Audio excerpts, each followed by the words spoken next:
నమస్తే సార్, నాగార్జున రెడ్డి గారు. నమస్తే అమ్మా. ఏంటి పండుగ ఎలా జరుపుకున్నారు? ఫైన్ సార్, అంతా బాగుంది, బాగా చేసుకున్నాం. గుడ్. అందరు పెద్దవాళ్ళే కాబట్టి గాలిపటాలు లాంటివి ఎగరేసి ఉండరు. లేదు సార్, ఎంజాయ్ చేస్తుంటారు. Okay, right.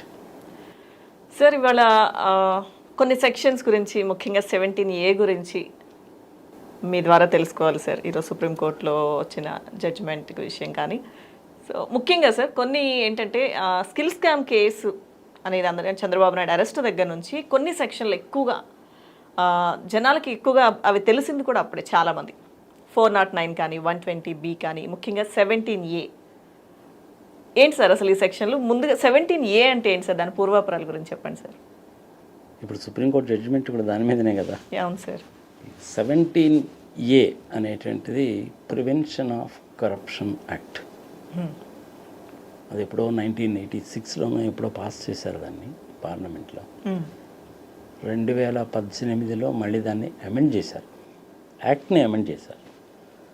యాక్ట్ని అమెండ్ చేసి 26వ తారీఖు జూలై 2018 నుంచి ఈ 17A అమల్లోకి వస్తుంది అని చెప్పారు.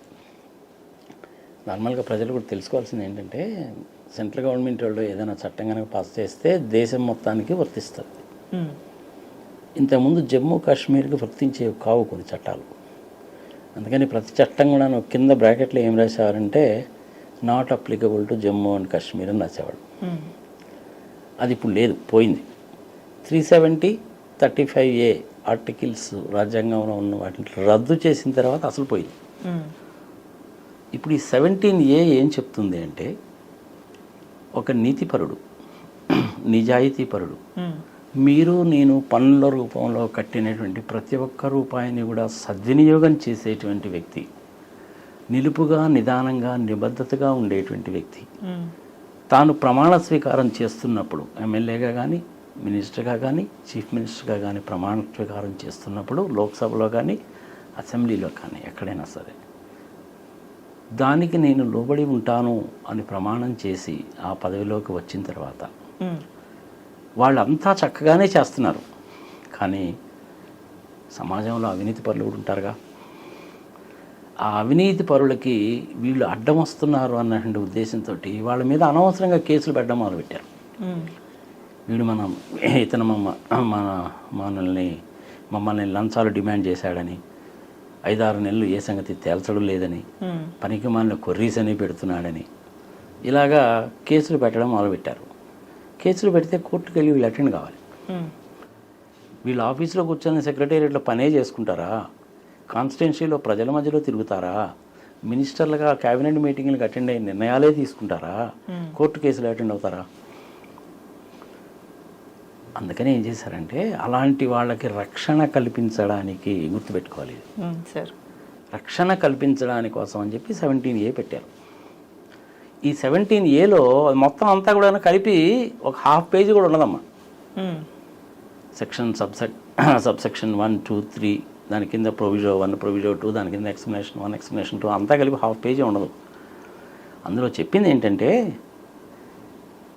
అలాంటి వాళ్ళ మీద కేసులు కనుక పెట్టాలి అంటే ఎలాంటి వాళ్ళు ముఖ్యమంత్రి కానీ, మంత్రులు కానీ, ఎమ్మెల్యేలు కానీ, ఎంపీలు కానీ, IAS, IPS ఆఫీసర్స్ కానీ, గవర్నమెంట్లో ఉండేటువంటి ఆఫీసర్ క్యాడర్లో ఉన్నటువంటి వాళ్ళు ఎవరి మీద అయినా సరే కంప్లైంట్ చేయాలన్నా, కేసు పెట్టాలన్నా హయ్యర్ అథారిటీ దగ్గర నుంచి అప్రూవల్ తీసుకోవాలి అని పెట్టారు.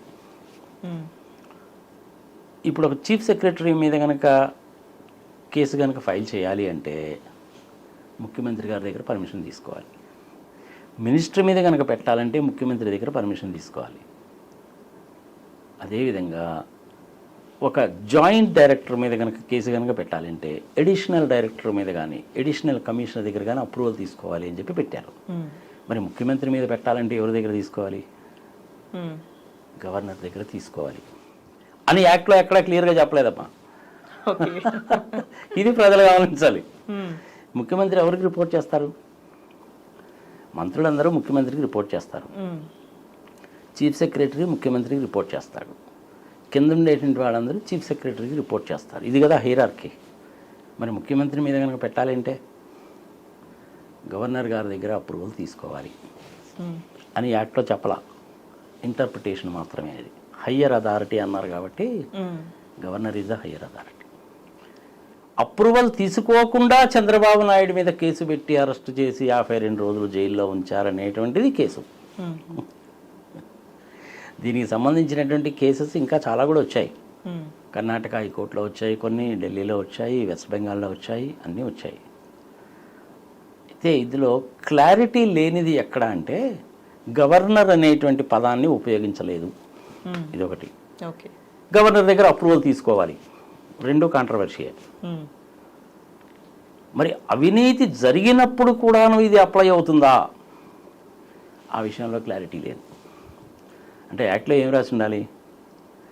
Irrespective of corruptive practices of every description by whatever name called the provisions of this section shall apply అని కనుక చట్టంలో కనుక రాసి ఉంటే అసలు చట్టమే సంగన అయిపోతుంది. అది కుదరదు. అందుకని కరప్షన్ జరిగిందా లేదా అనేది ముందు చూడాలి. ఇక్కడ కరప్షన్ జరిగింది. 371 కోట్ల రూపాయలు అనేటువంటిది కరప్షన్ జరిగింది. జరిగింది అన్న సంగతి క్లియర్గా ఎస్టాబ్లిష్ అయింది. డాక్యుమెంటరీ ప్రూఫ్స్ ఉన్నాయి, ఎవిడెన్సెస్ ఉన్నాయి, అన్నీ ఉన్నాయి. సీమెన్స్ వాళ్ళతోటి ఒప్పందము చేసుకున్నాము 3,300 కోట్ల రూపాయల ప్రాజెక్ట్ అని చెప్పారు. సీమెన్స్ వాళ్ళు అసలు మాకు దీంతో సంబంధమే లేదు అన్నారు. 371 కోట్ల రూపాయలకి సంబంధించిన ఎక్విప్మెంట్ కొన్నాము అన్నారు. ఆ ఎక్విప్మెంట్ ఎక్కడుంది చూపించండి అని అడిగితే కొన్ని చోట్ల ఉంది, కొన్ని చోట్ల లేదు. తర్వాత ఏం చెప్పారంటే 3,000 కోట్ల రూపాయల సాఫ్ట్వేర్ ఇస్తామన్నారు సీమెన్స్ వాళ్ళు అని చెప్పారు. నేను సాఫ్ట్వేర్ కన్సల్టెంట్, నేను SAP business intelligence software consultant అంటే ప్రపంచం అంతా తిరిగినటువంటి 3,000 రూపాయల వర్త్ ఆఫ్ సాఫ్ట్వేర్ అనేటువంటిది ఎవరు అందులో ఏంటి ఫ్రీగా ఎవరు ఎడ్యుకేషనల్ ఇన్స్టిట్యూషన్స్కి వాళ్ళకి డిస్కౌంట్లో ఇస్తారు కానీ ఫ్రీగా ఎవరు. ఇక్కడ వాళ్ళు ఫ్రీగా ఇస్తున్నారు మాకు అని చెప్పారు. మేము అట్లాంటి పనులు ఏం చేయమండి బాబు అని చెప్పి సీమెన్స్ వాళ్ళు క్లియర్గా క్లారిఫై చేసేసారు. సో 371 crores అనేది శుభ్రంగా భోంచేసేసారు. మరి ఈ వ్యవహారం బయటికి ఎట్లా వచ్చింది?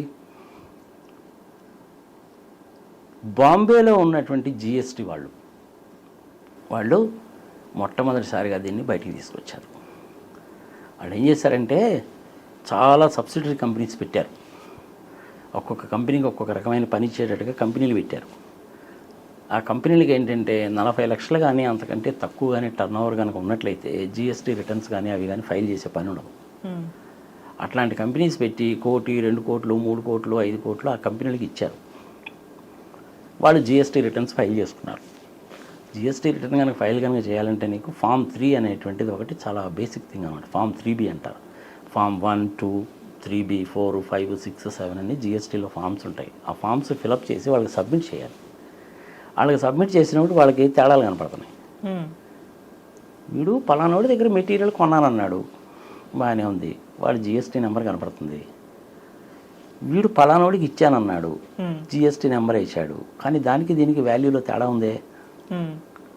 ఇదొకటి. వీడు GST నెంబర్ లేకుండా ఉండేటువంటి వాడి దగ్గర కొన్నాడేంటి, ఇదేదో చూడాల్సిన విషయమే అని మొత్తం లాగారు బయటికి. తీగలాగితే డొంకంతా కదిలింది. దానికి సంబంధించినటువంటిది అవినీతి జరిగింది, ఇక్కడ అవకతవకలు చాలా జరిగాయి, దీని సంగతి ఏదో చూడండి అని GSTలో ఉండేటువంటి ఇన్వెస్టిగేషన్ డిపార్ట్మెంట్ వాళ్ళు 28వ తారీఖు ఫిబ్రవరి 2018 డేట్ గుర్తుపెట్టుకోవాలి. ఆ డేట్ని గవర్నమెంట్ ఆఫ్ ఆంధ్రప్రదేశ్కి ఇన్ఫామ్ చేశారు. ఓకే, ఈ ఎక్విప్మెంట్ అంతా కూడా స్కిల్ డెవలప్మెంట్ కార్పొరేషన్కి సబ్మిట్ చేశామన్నారు, ఇందులో అవకతవకలు చాలా జరిగాయి, దీని సంగతి ఏదో మీరు చూసుకోండి, ఇది మీకు సంబంధించిన కంపెనీ కదా అని ఇన్ఫామ్ చేశారు. ఎప్పుడు? ఫిబ్రవరి 2018లో. చంద్రబాబు నాయుడు గారుగా ఉన్నారు అప్పుడు. ఇవన్నీ నేను చాలా చూశాను లేవా, నన్ను ఎవడం పీకుతాడు ఈ దేశంలో, తీసి చెత్తపట్లు వేయండి అన్నాడు. పట్టించుకోలేదు. జగన్మోహన్ రెడ్డి ప్రభుత్వంలోకి వచ్చిన తర్వాత మొత్తం బయటికి తీశారు. ఇప్పుడు వీళ్ళ ఆర్గ్యుమెంట్ ఏంటంటే చంద్రబాబు నాయుడు గారిది, ఇది నాకు వర్తించదు, 17A అనేటువంటిది నాకు వర్తించదు, మీరు నన్ను అరెస్ట్ చేశారు కాబట్టి అరెస్టు కూడాను తప్పుడుగా చేశారు అనేటువంటిది వాళ్ళ ఆర్గ్యుమెంట్. మరి ఇటుపక్క గవర్నమెంట్ ఆర్గ్యుమెంట్ ఏంటంటే ఈ అవకతవకలు అనేటువంటిది ఫైనాన్షియల్ ఇయర్ 15-16 నుంచి కంటిన్యూస్గా జరిగాయి, 2018 ఫిబ్రవరిలో జిఎస్టీ వాళ్ళు గవర్నమెంట్కి ఇన్ఫామ్ చేశారు. గవర్నమెంట్ పట్టించుకోలేదు. కాబట్టి దీనికి సంబంధించినటువంటి వ్యవహారం అంతా కూడా గత 4 సంవత్సరాలుగా జరిగింది. అవినీతి జరిగింది, దొంగతనము జరిగింది. Section 420 Indian penal code, 409 corruption, 120B ఈ సెక్షన్స్ అన్నిటి ప్రివ్యూలోకి వచ్చేసింది అనమాట.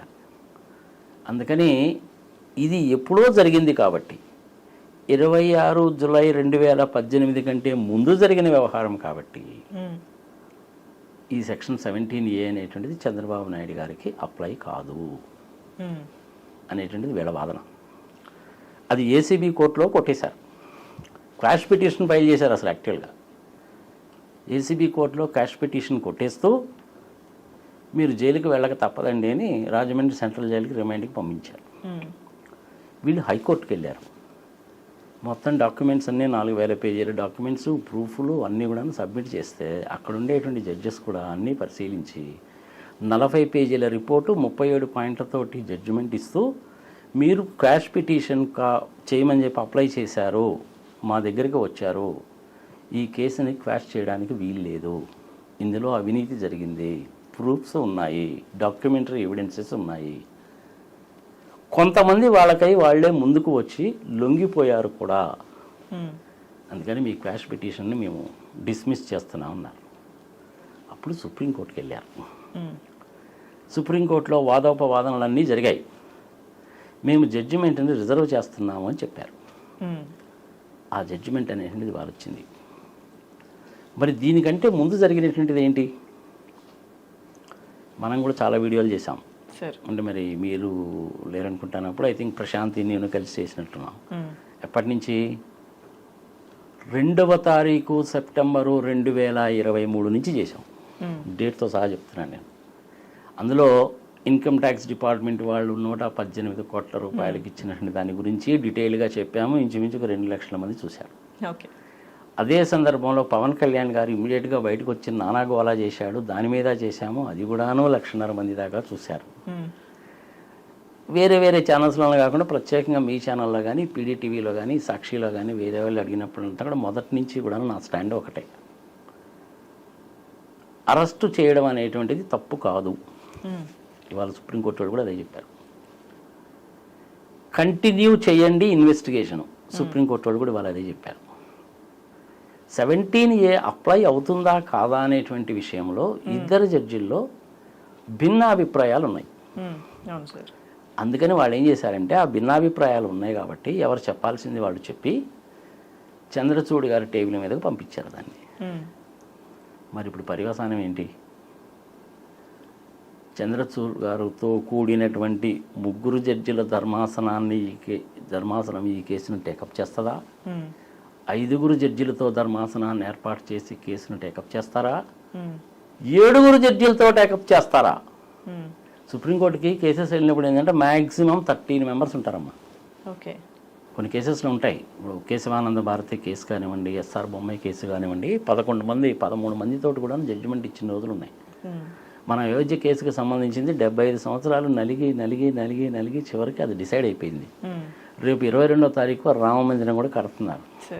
అవును కదా? మా ఇంటికి కూడా వచ్చి అక్షింతలు అవి ఇచ్చెళ్ళారు. మా ఇంట్లో ఉండే అక్షింతలతో కలుపుకోమన్నారు. ఆ రోజు మేము చక్కగానే వాళ్ళందరినీ బాగానే రిసీవ్ చేసుకున్నాము. రేపు 22వ తారీఖు మా అపార్ట్మెంట్స్లో కూడా we are going to have a good program. ఆ రోజు ఒక్కొక్కళ్ళు 5 దీపాలు పెట్టాలి అనేటువంటిది, ఆ దీపాలు కూడాను శ్రీరామ్ అనేటువంటి విధంగా వచ్చేటట్టు పెట్టాలని కూడా ప్లాన్ చేశాము. It's a good thing, no doubt about that. 500 సంవత్సరాల కింద ఎవడో తలమాసిన వాడు చేసిన పనికి ఫైనల్గా జడ్జిమెంట్ అనేటువంటిది మన 1.5 సంవత్సరం కింద వచ్చిందనమాట. 500 సంవత్సరాలు పట్టింది. కేసెస్ ఒక్కసారి జడ్జిమెంట్స్ అనేవి అలాగే ఉంటాయి సుప్రీంకోర్టులో కూడా. ఇప్పటికి కూడా సుప్రీంకోర్టులో 64,000 కేసులు ఇంకా ఉన్నాయి తీర్పు ఇవ్వాల్సినటువంటి. ఈ పర్టికులర్ కేసు ఇంత తొందరగా రావడం అనేది చాలా అనూహ్యమైనటువంటి విషయం. ఈ కేసులో పూర్వాపరాలు కనుక చూస్తేనేమా లక్ష్మి, ఫస్ట్ టైం సుప్రీంకోర్టుకి వెళ్ళినప్పుడు యాక్చువల్గా అది సాటర్డే వెళ్ళారు వీళ్ళు. సాటర్డే సండే 2 రోజులు సుప్రీంకోర్టుకి సెలవు ఉంటుంది కదా, కేసులు అడ్మిట్ చేసుకోరు, నువ్వు మండే రాపో అంటారు. కానీ ఏంటంటే అటు పక్క పెద్ద పెద్ద జడ్జిలు కాబట్టి అలా కేసుని అడ్మిట్ చేసుకున్నారు. సాటర్డే సుప్రీంకోర్టు పనిచేస్తుంది కానీ నార్మల్ కేసెస్ తీసుకోరు, ఈ కేసు తీసుకున్నారు.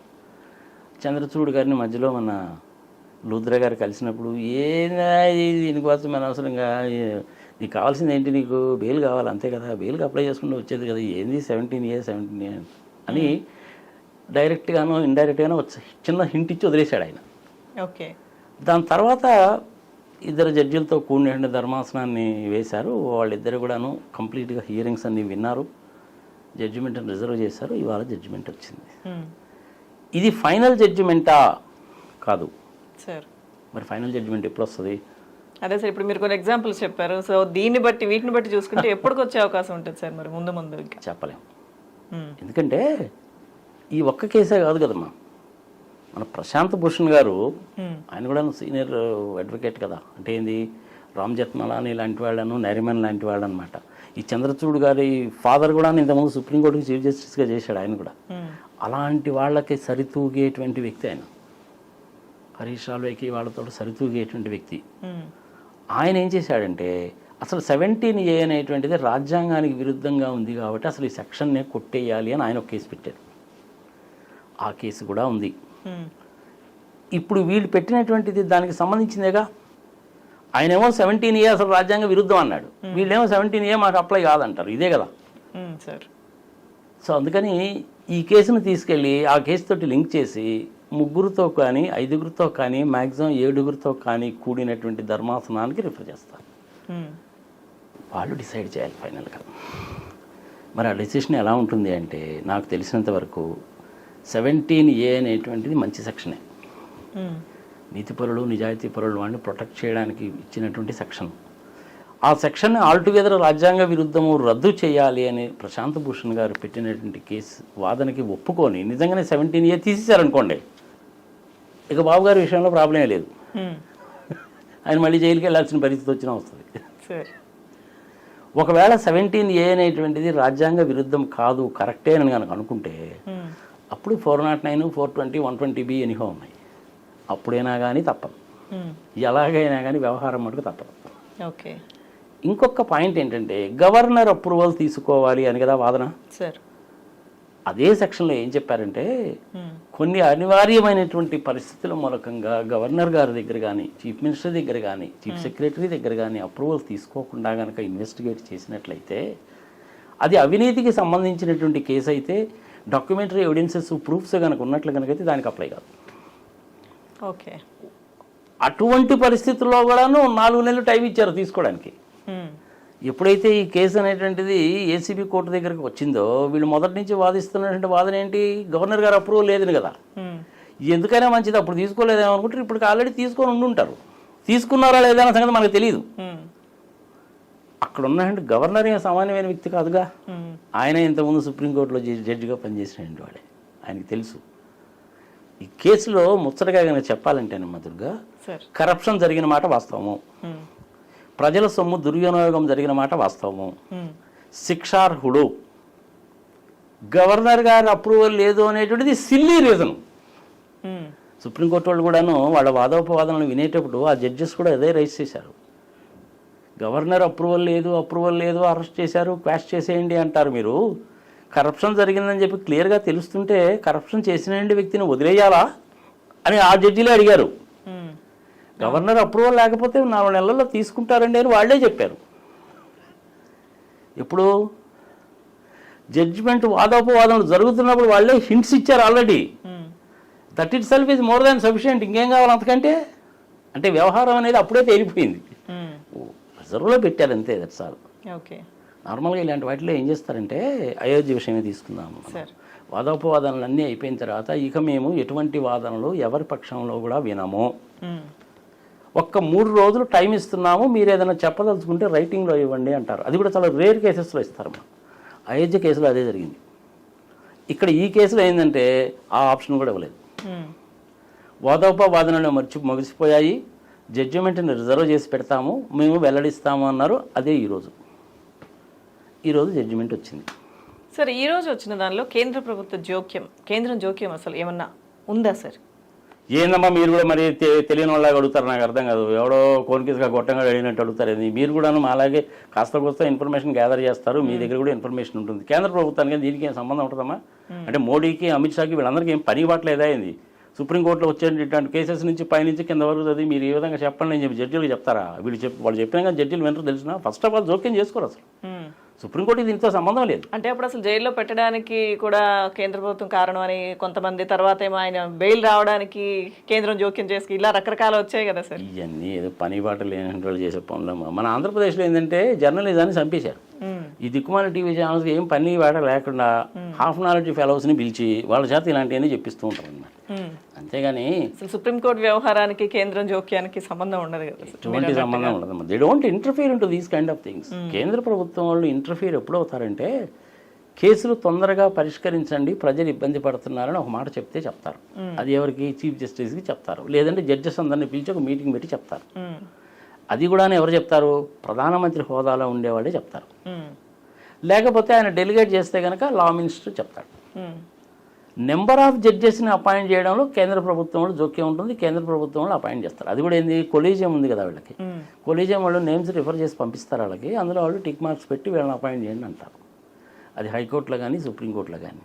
అంతవరకు మాత్రమే కేంద్ర ప్రభుత్వం జోక్యం చేసుకుంటుంది. కానీ మిగిలిన విషయాల్లో కేంద్ర ప్రభుత్వం కానీ రాష్ట్ర ప్రభుత్వాలు కానీ ఎప్పుడూ జోక్యం చేసుకుంటారు. సరే, ఇక అంటే 17A గురించి మీరు చెప్పారు ఇప్పటి వరకు. సో చంద్రబాబు నాయుడు మీద ఉన్న మిగతా కేసులకు సంబంధించి, అంటే ఆ కేసుల విషయంలో మీ ఉద్దేశం ఏంటి సార్? వాళ్ళు మొదటి నుంచి ఏం చెప్తున్నారంటే మధుర్గా సార్, ఒక్కసారి క్వాష్ పిటిషన్ మేము ఏదైతే ఫైల్ చేసామో దీన్ని కనుక కొట్టేశారు అంటే క్వాష్ పిటిషన్ కొట్టేయడం అంటే చంద్రబాబు నాయుడు నీతిపరుడు, నిజాయితీపరుడు, చాలా బుద్ధిమంతుడు, చిన్న పిల్లవాడు, ఏమీ తెలియడు, రాముడు లాంటి వాడు అని చెప్పాలన్నమాట. అని కనుక చెప్తే మిగిలిన కేసులన్నీ కూడా పోతాయి. మిగిలిన కూడా కరప్షన్ కేసెసే కదా. ఇన్నర్ రింగ్ రోడ్ కరప్షన్ కేసులో ఆయన ఉన్నాడు, ఆయన సుపుత్రుడు ఉన్నాడు. అక్కడ గ్రిడ్ కేసులో, ఫైబర్ గ్రిడ్ కేసులో ఆయన కొడుకు ఉన్నాడు, ఈయన ఉన్నాడు, వేరే కొంతమంది ఆఫీసర్స్ ఇన్వాల్వ్ అయ్యారు. 800 రూపాయలకి 1000 రూపాయలకి వచ్చే 2 బాక్సులు 4000 రూపాయలు పెట్టి చైనా నుంచి 38,000 బాక్సులు కొన్నారు. మరి కరప్షన్ అయినా కాదా? సో అందుకని వీళ్ళు ఏంటంటే మొదటి నుంచి కూడాను మాకు బెయిల్ ఇవ్వండి అని అడగల, క్వాష్ చేసేయండి కోర్టులో అన్నారు. మాకు క్వాష్ చేసేయండి అసలు ఆల్టుగెదర్ కేసు అన్నారు. క్వాష్ చేసేయండి అంటే మిగిలిన కేసులు కూడా పోతాయి. అందుకని అటు హైకోర్టు వాళ్ళు కానీ ఇటు సుప్రీంకోర్టు వాళ్ళు కానీ ఏం చెప్పారంటే అవినీతి జరిగినటువంటి వ్యక్తిని వదిలేయమంటారా, అవినీతి జరిగింది అని తెలిసిన తర్వాత వదిలేయమంటారా, అవినీతి జరగలేదు అని చెప్పి మీరు ప్రూవ్ చేయగలరా అని అడిగారు. మరి దానికి సమాధానం లేదుగా వాళ్ళ దగ్గర. లోత్రా గారి దగ్గర సమాధానం లేదు. లోత్రా గారు కూడాను మొదటి నుంచి 17A క్వాష్ చేసేయండి, గవర్నర్ గారు అప్రూవల్ తీసుకోలేదు, అది చేశారు ఇది చేశారు అంటున్నారు. కానీ అవినీతిని గురించి ఎక్కడా మాట్లాడాలి ఆయన. కారణం ఏంటంటే ఆయన 409 గురించి, 120B గురించి, 420 గురించి అడిగాడు అనుకోండి, నీకై నువ్వే చెప్తున్నావు కదా కరప్షన్ జరిగిందని, ఇంకా క్వాష్ చేయమని అడుగుతావు ఏందంటారు. అందుకని ఆయన ఆ మాట ఎప్పుడు చెప్పలా. నేను ఈ విషయం మీద కనీసం 10-15 వీడియోలు చేశాను. ప్రతి దాంట్లో కూడా నేను చెప్తుంది ఒకటే, అవినీతి జరిగినటువంటి వ్యక్తిని వదిలేయాలా, అవినీతి మూలకంగా దోచుకున్నటువంటి సొమ్ముని వసూలు చేయాలా లేదా, ప్రజలు విజ్ఞతగా వదిలేస్తున్నాడు మొదటి నుంచి చెప్తున్నాను. ఇవాళ అదే జరిగింది అల్టిమేట్గా. మరి దీన్ని 3కి ట్రాన్స్ఫర్ చేస్తారా, 5కి ట్రాన్స్ఫర్ చేస్తారా అనేది మనం వేచి చూడాలి. మోస్ట్ ప్రాబబ్లీ మ్యాక్సిమం 5గురుతో కూడినటువంటి ధర్మాసనాన్ని ఏర్పాటు చేసి డిసైడ్ చేస్తారు. ఇదంత తొందరగా తెలియదు కాదు. ఈ సంగతి తేలే లోపల ఎలక్షన్లు కూడా అయిపోతాయి. ఏపీలో అసెంబ్లీ ఎలక్షన్లు అయిపోతాయి, దేశవ్యాప్తంగా ఎంపీ ఎలక్షన్లు కూడా అయిపోతాయి. కారణం ఏంటి అంటే ఒక్కసారి హయ్యర్ ధర్మాసనానికి వెళ్ళినప్పుడు వాళ్ళు ఇంకా నిశ్చితంగా పరిశీలిస్తారు. దానికి తోడు ప్రశాంత్ భూషణ్ గారి కేసు కూడా ఉంది. అది ఇది రెండు ఒకే కోవకి సంబంధించినవి కాబట్టి రెండింటిని ట్యాగ్ చేసి విచారించడం మొదలుపెడతారు. మోస్ట్ ప్రాబ్లీ చంద్రచూడ్ గారు అదే చెప్తారు. ఈ కేసు కానీ ఇట్లాంటి వేరే కేసులు ఏదైనా ఉంటే అది ప్లస్ ఈ ప్రశాంత్ భూషణ్ గారి కేసు అన్నిటినీ కలిపి ఒకే ధర్మాసనం విచారించండి అని 5గురితో కూడిన ధర్మాసనాన్ని వేస్తారని చెప్పి నేను అనుకుంటున్నాను. Let us wait and see. కేంద్ర ప్రభుత్వానికి మటుకు ఎటువంటి సంబంధం ఉండదు. దయచేసి మోడీ గారిని, అమిత్ షా గారిని మటుకు తిట్టుకోవాకండి. ఎవరిని తిట్టాల్సిన పని లేదు, దిక్కుమాలిన కామెంట్స్ పెట్టాల్సిన పని లేదు. నేను దీని మీద చేసిన వీడియోస్ ఉన్నాయి, ఆ లింక్స్ కూడా మీ దగ్గరే ఉంటాయి. ఆ లింక్స్ కూడా పెట్టండి, ఒక 3-4 ఉంటాయి. చాలా డీటెయిల్గా చేశాను. ఒకటైతే కనీసం 1,00,000 మంది చూసినట్టున్నారు. ఆ లింక్స్ పెట్టండి, ప్రజలకు మంచి అవగాహన వస్తుంది. 17A అనేటువంటిది సెక్షన్ అనేటువంటిది మంచిదే, కానీ దాన్ని దుర్వినియోగం చేశారు. మళ్ళీ ఇంకోసారి చెప్తున్నా, చంద్రబాబు నాయుడు గారు ఆయన పార్టీకి సంబంధించిన వాళ్ళు ఇంకొకళ్ళు అందరూ కలిసి దాన్ని దుర్వినియోగం చేయడానికి ట్రై చేశారు కాబట్టి కుదరదు. అవినీతి పరుడు ఎవడైనా కావచ్చు కావమ్మా, ఆయన కావచ్చు, కవిత లిక్కర్స్ కేసు కావచ్చు, జగన్మోహన్ రెడ్డి కేసు కావచ్చు. అవినీతి అంటే దిగ్గు తేల్చాల్సింది అంతే. లేకపోతే ఏమవుతుందంటే మీలాంటి యంగ్స్టర్స్ దెబ్బతింటారు.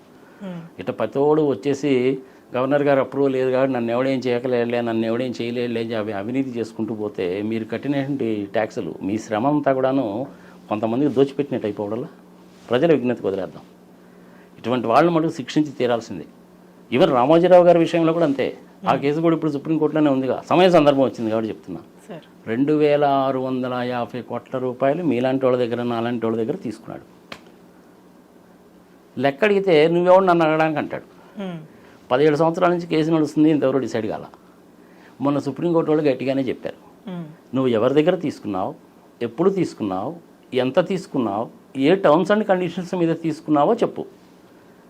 అందరికీ నేను ఇచ్చేసానండి అన్నావు కదా, ఎవరికి ఇచ్చావు, ఎప్పుడు ఇచ్చావు, ఎలా ఇచ్చావు, ఏ రూపంలో ఇచ్చావు, చెక్ ఇచ్చావా, డీడీ ఇచ్చావా, నెట్ పే చేసావా, గూగుల్ పే చేసావా, యూపీఐ చేసావా, భీమ్ ద్వారా పే చేసావా చెప్పు, మొత్తం లిస్ట్ పట్టురా అన్నాడు. ఇప్పుడు ఆ లిస్టు మొత్తం కనుక కావాలంటే ఒక 4-5 లారీలు వేసుకెళ్ళాలి. ఎందుకంటే కనీసం 3 లక్షల మందికి పైన ఉన్నారు. ఆయన ఈ విషయాలు మీరెవరో నన్ను అడగడానికి నేను ఎందుకు అంటున్నాడంటే సచిన వాళ్ళ పేర్లు కూడా రాశారు. ఓకే, ఇంకా గట్టిగానే చెప్పాలంటే నాకు తెలిసిన ఇన్ఫర్మేషన్ బట్టి ఒక 700-800 కోట్ల రూపాయలు అనేటువంటిది అవినీతి సొమ్ము, అన్యాయాలు అక్రమాలు చేసి సంపాదించినటువంటి వాళ్ళు ఆయన దగ్గర పెట్టుకున్నారు. ఎవరికి డబ్బులు ఎగ్గొట్టలేదమ్మా ఆయన, అనామ పైసలతో సహా ఇచ్చాడు, సందేహం లేదు అందులో. 86 ఏళ్ళ పెద్ద మనిషి, ఆయనకి ఏం అవసరం చెప్పి ఇప్పుడు అవసరం లేదు. మా కుటుంబానికి ఆయన కుటుంబానికి మంచి సంబంధాలు ఉన్నాయి. మా మామయ్య ఒక ఆయన ఉన్నారు, కోలా సైదులరెడ్డి గారిని, అన్నదాతకి ఎడిటర్గా పనిచేశాడు ఆయన. వాళ్ళిద్దరు మంచి ఫ్రెండ్స్, ఇద్దరు కలిసే అన్నదాత స్టార్ట్ చేశారు. తర్వాత బాబు గారు ఈయన ఎక్కడికో వెళ్ళిపోయాడు, మా మామయ్య అక్కడే ఉండి రిటైర్ అయిపోయాడు, చనిపోయాడు ఇప్పుడు ఆయన.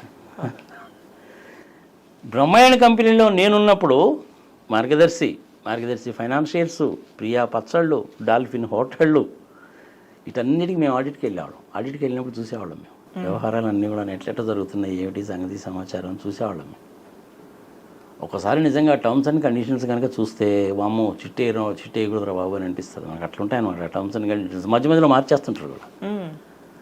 ఫోర్మెన్ అనేటువంటి వ్యక్తికి కంప్లీట్ అధికారాలు ఉంటాయమ్మా. ఫోర్మెన్ అంటే బ్రాంచ్ మేనేజర్కి. చిట్టి ఎవరైనా కనుక పాడుకుంటే డాక్యుమెంట్స్ అన్ని కనుక ఇస్తే బ్రాంచ్ మేనేజర్ చెక్ మీద సైన్ చేసి ఇచ్చేయాలి. కానీ మార్గదర్శిలో వ్యవహారం లేదు, ప్రతి చెక్ మీద రామోజీరావు గారే సైన్ చేయాలి. ఓకే, సెంట్రలైజ్ చేసుకున్నారనమాట. అది చిట్ ఫండ్ యాక్ట్కి విరుద్ధం, చేయకూడదు. అట్లాంటి చట్టాలకి విరుద్ధంగా చాలా పనులు చేశారు. ఇప్పుడు ఆ 2650 కోట్ల రూపాయలు ఆయన చేసింది కరెక్టే అని కనుక అంటే రేపటి నుంచి నువ్వు నేను కూడా పబ్లిక్ దగ్గర డబ్బులు తీసుకోవచ్చు. వాళ్ళు 2 కోట్లు 3 కోట్లు నీ మీద నమ్మకంతో ఇచ్చారనుకో, శుభ్రంగా తీసుకో, బోర్డు తిప్పేయి, ఐపీ పెట్టు. అలాంటి పనులు చేస్తున్నారన్న ఉద్దేశంతో రిజర్వ్ బ్యాంక్ ఆఫ్ ఇండియా వాళ్ళు 45 years అనేటువంటి రూల్ పెట్టారు. దాన్ని నేను వైలేట్ చేశాడు. రామోజీరావు గారికి తెలుసు నేను వైలేట్ చేస్తానని. ప్రభుత్వాలు మన చేతిలో ఉంటాయి, బాగా ఏముంది. ఎన్టీ రామారావు గారు అంతటోని దించేసాము, ఏంది కనుక వెళ్ళన్నారు, తీసే నడిచేంతకాలం నడుస్తుంది, దొరికినప్పుడు చూసుకుందాం అన్నాడు. ఆ ఉద్దేశంతో చేశాడు. రామోజీరావు గారికి బాగా తెలుసు నేను వైలేట్ చేశాను. ఇప్పుడు రేపు సుప్రీంకోర్టు వాళ్ళు కనుక మీరు చేసింది తప్పండి అంటే 5300 కోట్ల రూపాయలు పెనాల్టీ కట్టాలి ఆయన. 2600 కోట్ల రూపాయలు డబ్బులు ఇవ్వాలా, 5300 కోట్లు పెనాల్టీ కట్టాలా. ఇన్కమ్ ట్యాక్స్ డిపార్ట్మెంట్ వాళ్ళు ఇది మొత్తం వెరిఫై చేసి 1200 కోట్ల రూపాయలు పెనాల్టీ చేశారు, అది కూడా కట్టాలా. ఓకే, ఇవన్నీ కనుక కలిపితే ఇంచుమించు 10,000 కోట్లు అవుద్ది. ఇంకా అది సంగతి. సో ఇప్పుడు 17A కోసం ఇందాక మీరు అన్నట్టు మనం వేచి చూడాల్సిందే సార్. అంతే, ఇది ఇప్పట్లో తేలేవారు, ఇంకా కాంప్లికేటెడ్ కేసు. ఇది ఒక రకంగా చెప్పాలంటే వెరీ సింపుల్ కేసు. అవినీతి జరిగినటువంటి వ్యక్తిని శిక్షించాల్సిందే, పాయింట్ నెంబర్ 1. నీతిపరులైనటువంటి వాళ్ళని రక్షించాల్సిందే, పాయింట్ నెంబర్ 2. చంద్రబాబు నాయుడు గారు చేసినటువంటిది అవినీతి అన్న సంగతి క్లియర్లీ ఎస్టాబ్లిష్డ్. అలాంటప్పుడు నీకు ఈ 17A అనేటువంటిది అప్లై కాదు. ఓకే, 26th జూలైకి నుంచి కదా అది వచ్చింది. కానీ ఈ వ్యవహారం అంతా అంతకు ముందే కదా జరిగింది. గవర్నర్ అప్రూవల్ తీసుకోలేదన్నారు, ఈ పాటికి తీసి పెట్టుకున్నారేమో, నీకు నాకు తెలియదు. అది ఎవరు చెప్పాలా? గవర్నర్ గారైనా చెప్పాలా? గవర్నర్ గారు అంటే ఎనీహో చెప్పరు కాబట్టి ఆయన నుండి పిఏ చెప్పాలి, కాన్ఫిడెన్షియల్ ఇన్ఫర్మేషన్ కాబట్టి బయటికి రాదు. నాకు తెలిసినంత వరకు ఈ పాటికి అప్రూవల్ తీసుకొని ఉంటారు. Okay okay sir, thank you sir, thank you.